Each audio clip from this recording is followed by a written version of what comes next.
Sino nga po ba ang kinatuparan ng mga pahayag na ito, ng hula ng ating Panginoong Diyos? Pakinggan ninyo dito naman sa unang Pedro, sa 2:21 hanggang 23 at 24 pa, ay ganito ang maliwanag na mababasa natin. Pakinggan ninyo ito.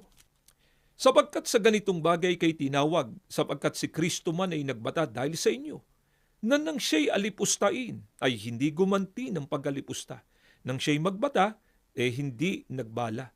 Kundi, ipinagkatiwala ang kanyang sarili doon sa humahatol ng matuwid, na siya rin ang nagdala ng ating mga kasalanan sa kanyang katawan sa ibabaw ng kahoy, upang sa pagkamatay natin sa mga kasalanan ay mga buhay tayo sa katwiran, na dahil sa kanyang mga sugat ay nagsigaling kayo.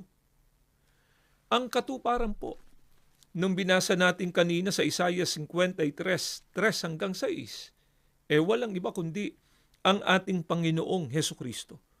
Sana napansin nyo din na sa paunang pahayag pa lamang ng ating Panginoong Diyos ay tiniyak na po ng ating Panginoong Diyos na yung hinuhulaan doon sa Isaiah 53:3 hanggang 6 ay isang tao.